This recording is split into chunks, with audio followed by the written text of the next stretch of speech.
Hey, Bitch Nation. That's right. Gird your loins. The bitches are back.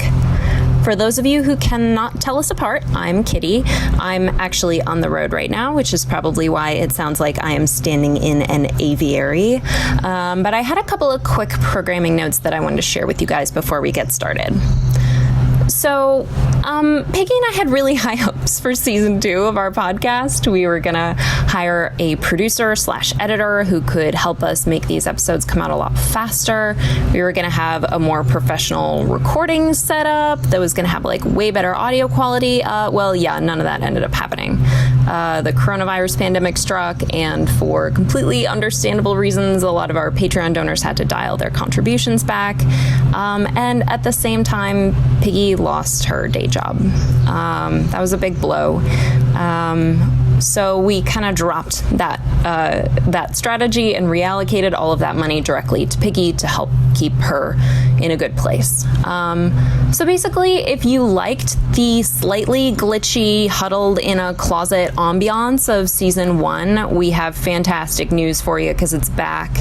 This season is held together with love and duct tape. When all of this kind of started happening and the country started shutting down, Piggy and I flew into action like the eagles at the end of The Lord of the Rings. Where were you guys before? I don't know, but I'm glad you're here. Hop on board. We published a new article on the blog every single day for like 2 weeks, trying to answer time-sensitive questions about like filing for unemployment and getting stimulus checks and dealing with workplaces that aren't taking the pandemic seriously. So if you only listen to us, you are missing out. BitchesGetRiches.com is always going to be the destination for the more urgent topical shit. We recorded these episodes in a couple of sessions between April and May of 2020, so you will not hear us reference current events past that point. We do talk about systemic racism in America, but it's the exact same amount that we normally do. Okay, now here's our NPR moment. If you like what we do and you want us to keep going, we need help from our supporters now more than ever. 2020 is the first year we have paid ourselves through BGR, and I cannot thank our Patreon donors enough for that support. It's so meaningful, especially now that Piggy's out of work. But, you know, to be totally transparent, the last time I calculated it out, Piggy and I are paying ourselves about $3 an hour. We've considered lots of options for additional monetization and rejected pretty much all of them because we just can't get away from the idea that it feels really unethical to charge poor people money for advice on how to stop being poor. The donor model feels good to us right now when our advice helps people get their shit together and get raises and get promotions and get better jobs and pay off their loans. We hope that those people will remember us and pay it forward by donating, especially with Piggy out of work. If you were thinking of kicking us some dollars, now is your moment. We need you. And to our donors, I know I say it all the time, but God, we appreciate the shit out of each and every one of you. Thank you. Our donors asked us to write about Black Wall Street and labor unions and toxic workplaces and recession preparation. And looking back, I am just totally blown away by how timely all of those articles that you guys selected ended up being. Those articles are helping people right now, and I think that's really fucking cool. Anyway, that's it for posterity's sake. Allow me to set the scene. It's the spring of 2020. We haven't worn bras in 3 months and we're feeling feisty. Capitalism is in full swing. Money is still power, and we're gonna teach you how to use it to do all sorts of fun shit, like smashing the white supremacist patriarchy and defunding the police and redistributing all of your Republican dad's wealth and building a bronze statue of people who tip poorly so that we can immediately pull it down and roll it into a river. You know, all the usual stuff. Welcome to season 2.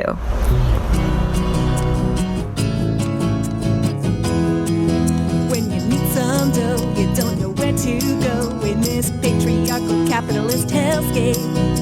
Well, here's the sitch, we're gonna help you, sis.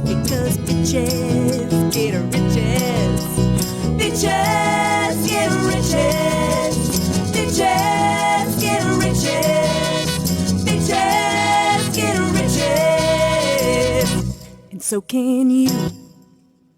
I'm going to say it. I'm going to say this, and I know you're going to take this hard, but I could out Ursula you any day. I firmly disagree. Firmly disagree. Unfortunate soul. In need. This one longing to be thin. That one wants to get the girl. And do I help them? Fuck no. I feel like we are kind of Ursula, like as the bitches. We are Ursula, like giving people like what they want, but like in a good way. You know what? I'm into this. We are inspired by Divine. We are purple. We have a lot in common with octopuses. We sure do. Who many people theorize to be aliens. We are going to help you, but we are going to ask a price, which is that you have to sit through our Patreon plugs. Yes. You have to sit through them all. We'll know if you fast forward. We will. All right. Well, so season 2, here we go. Yeah, this is it. I think season 2, we're bringing the Ursula energy. We're bringing the quarantine madness. We are bringing that quarantine madness. Queer. We want to get married on the ocean. We're ready. Oh my God. We are quarantined within our quarantine zones because we're both sitting in coat closets for the sound quality.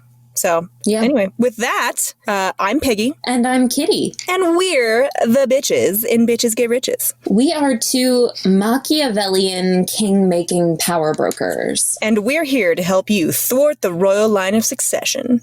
Our time on this planet is limited, though. So let's get started. Today's letter comes to us from our Tumblr Ask box, which, by the way, bitchesgetriches.tumblr.com. We cracked this, right? Yeah, I think so. A precious anonymous asker says, "Hi, bitches. You guys have been so helpful to me. Oh. I graduated last year with no student loans thanks to my parents. Lucky girl. I got a job in that field with a pretty good salary for an entry-level position, and I'm contributing to my 401k, and I'm close to paying off my credit cards. So that's fantastic. But as I'm looking at the near future of actually having a decent amount of money in the bank, emergency retirement funds, living a bit more comfortably, I've started feeling really guilty. Most of my friends come from a less fortunate background than me, whose parents haven't been able to be as generous and also haven't been able to be as lucky with jobs. I feel like I have no business having money in the bank when people I care about are struggling. And then I feel ridiculous for complaining about a problem that boils down to I have too much money. I've helped a couple of friends by covering a bill until they get their checks, for example, but sometimes I overextend my budget by doing this, which obviously isn't ideal. But I keep doing it because I feel awful that I have a safety net with my parents and they don't. I want to help my friends, but I also want to be financially stable myself. As money-savvy folks who are very aware of the state of the economy, have you had any similar feelings, and do you have any advice?" Yes and yes. I saw this question and I immediately was like, if we're going to start season 2 with anything, it has to be this because I connect with it so much. I think it's an issue that can cause a lot of anguish in friendships and relationships in general. And we need to talk about it. I agree. Take it away. I just want to say, like, what a lovely fucking person it is who will say, like, I'm doing really great and I have a lot of pathos for my friends and I want to help them. So I'm going to help them, like meet their bills one month when their paycheck like can't stretch. That's just a really generous, nice, wonderful thing to do. And like, regardless of how this question asker got to the point where they were financially stable enough to do that for their friends, like, that's a really fucking nice thing to do. Yeah, I agree. That's very lovely. Yeah, I just want to applaud their generous spirit. They are truly the MVP of Bitch Nation, and for that, we love them and would sprinkle them with all the rewards in Candyland. All right, I think that is the good bitch answer. I'm going to be the bad bitch. Oh, you're going to play bad bitch. Yeah, I'm going to go there because it's season 2, baby. I'm not holding back. Oh shit, she's not holding back. We've had so many questions that are sort of variations on this, which is, I hate capitalism. And yet I benefit from it. Exactly. And ultimately the answer to that question is difficult to parse, but I know that the answer is not sit around feeling very guilty that you aren't the one who's suffering most under the system. That is not helpful. I also know that it is not overextend yourself financially to help out your friends and the people that you know. That is also not the answer. I'm sorry. Yeah. If it were, that would be a little bit easier. But you are not a 14th century friar who will renounce all worldly goods and spend all day doling out soup to the poor. That's just not where we're at. Oh man, but what if we had a 14th century friar like listening to us that we could like call on and be like, you I redistribute the wealth? would love that. That'd be great. Mostly I would like to hear them speak, assuming that they would pronounce all of their S's as F's. You know, the thing where it's a slanty Oh yeah, F? yeah, totally. Yeah. No, I think you're making a really good point, and it's really a twofold question, right? It's, you know, A, should I feel guilty? And the answer is a resounding no. And B, how should I handle this help that I want to give to my friends? And I think that, you know, something that we hear a lot in personal finance is put your own oxygen mask on first. Incidentally, you also hear that on airplanes, or you did before the world was on quarantine. But it's true. You know, this question asker is doing a lovely thing, but if they are overextending their budget, if they're getting to the point where they can't meet their own bills, like they're putting themselves in a position where they will no longer be able to help their friends, let alone themselves, and where they might need help themselves. So I would just say, like, first and foremost, the whole point of having money is so that you're taken care of and you have that freedom, and you therefore have the ability to not be a burden on anybody else. And it's just, you know, it's a wonderful fucking cherry on top that you can then turn around and use that stability and that security to help others. Yeah. Honestly, I think this is kind of an interesting question, because I think this is actually something that you and I have had pretty fundamental disagreements about, which I'm now going to like go on. I'm gonna air our dirty laundry, dirty laundry. That's never happened before. I think you have a point of view that's quite similar to this question asker, which is in fact, you wrote an article called I believe Why I Feel Filthy Fucking Rich. Yes, indeed I did. I forget if the word fucking was in there, but it was certainly spiritually in there. Okay, I couldn't resist the alliteration. And kind of your point was that most of the people in your immediate orbit, you make substantially more money than many of your peers, and you make substantially more money than the person who you were 5 or 10 years ago. Definitely true. And it makes you feel like, I'm so incredibly lucky and wealthy, and I must be the definition of rich because I can afford all of the basic necessities, blah, blah, blah. My perspective, I think, is a little bit different. And to be totally honest with our listeners, I am even richer than you are. Multitudes more. But I tend to think about things in terms of magnitude. In the grand scheme of who in America and who in the world in general is hoarding wealth, it's not me. Literally, my entire net worth could be stolen out of a billionaire's bank account, and it's not even enough money that they would notice that it was gone. And to me, I think sometimes it can seem like, to people who are very aware of all the problematic aspects of capitalism, that if you aren't the one who is the most suffering, the most at risk, it means you're complacent and complicit in the system. But if you're trying to take responsibility for all of the evils of capitalism and saying, because I make $60,000 a year, it means that I am the one who is responsible for all of this. That is just not true. And I would caution you against thinking that, because oftentimes I think that people try to make things that aren't their problem into their problem because when you have anxieties, it's very tempting to want to do things that make you feel like you have control over those anxieties. Our letter writer has an anxiety, I think, that is kind of not quite fully like at the surface, which is that it's fucked up that I know so many good and hardworking and deserving people who are struggling. Who can't pay their bills, yeah. Exactly. And those people shouldn't be in that situation. So you want to try to give yourself control over that by saying, like, it must be my fault. Like, because I don't have that struggle, I have to go out and like take on emotional responsibility for this, when really I think that is just an illusion of control that you're giving yourself, and it's ultimately not very productive. Yeah. I want to push back a little bit. I completely agree. Let's fight about it. Fight it out. Fight, bitch versus bitch. I completely agree that feelings of guilt about the state of the economy and your relative comfort within it are completely unproductive. Like, feeling guilty, it's unproductive, especially in this case. Like, you're a generous, wonderful person. Like, you're not Superman. You can't do it all by yourself. But I also feel like too many people have this habit of, no matter where they are on the staircase of financial solvency, they look up and not down.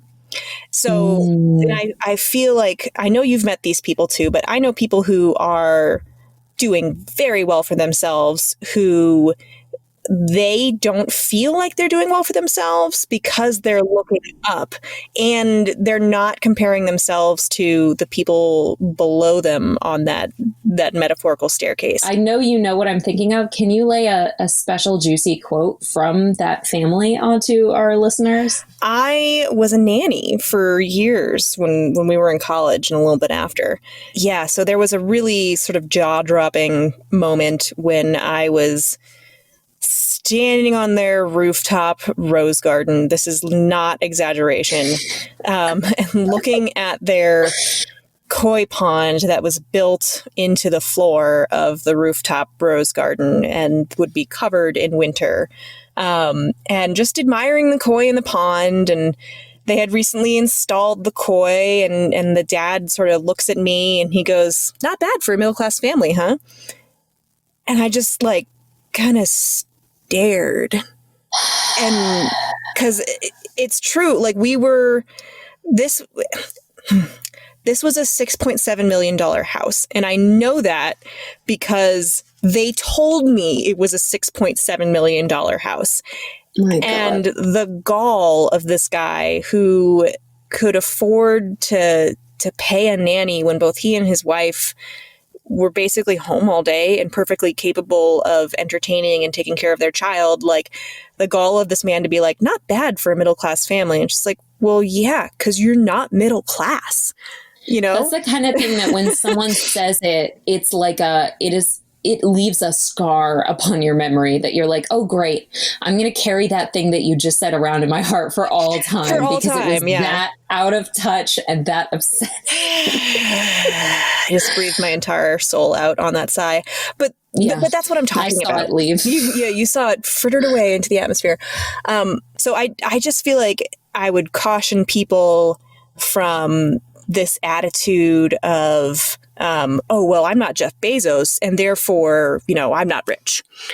Because that's a false equivalency. You're like, you can't compare yourself to someone who is absurdly wealthy, God level, yeah, like God level wealthy, and like more than God level wealthy. Like, God is a fucking pauper compared to Jeff Bezos. Amen. You can't compare yourself to that person. I'm going to stop that sentence. You cannot compare yourself to Jeff Bezos if you're talking about your wealth. No, I think that's fair. I think probably in between our perspectives lies the truth. We cannot leave the willful reallocation of excess resources. We cannot leave that to the Jeff Bezoses of the world. But at the same time, we cannot take on responsibility for the sins of capitalism and the sins of the ultra wealthy who hoard wealth, not because they need it, but because they have some kind of like addiction to gathering it. Yeah, an addiction to wealth gathering is actually a really good way of putting it. So in terms of our letter writer, kind of feeling like this is my read, is that our letter writer is definitely not Jeff Bezos. Yep. Which, like, by the way, Jeff Bezos, if you would like to get in touch, it's piggy@bitchesgetriches.com. Jeff, I want to have a conversation about my friend who works at Whole Foods and who needs hazard pay right now. If you could also just kitty at, you have to hold down the shift and hit the number 2.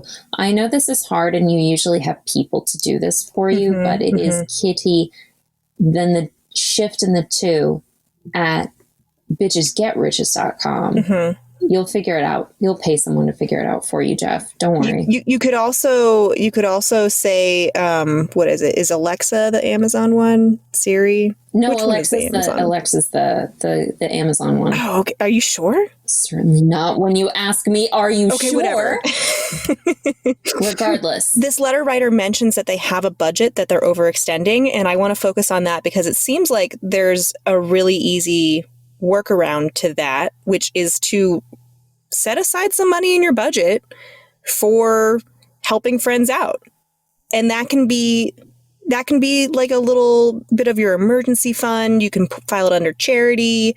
You know, if you're finding yourself overextending your budget because you're helping to pay your friends, like, work that into your budget, set it aside. Being in an emergency fund for people who really cannot afford to have an emergency fund would be a fairly nice way to think about it. You are such a lovely human being. And yeah.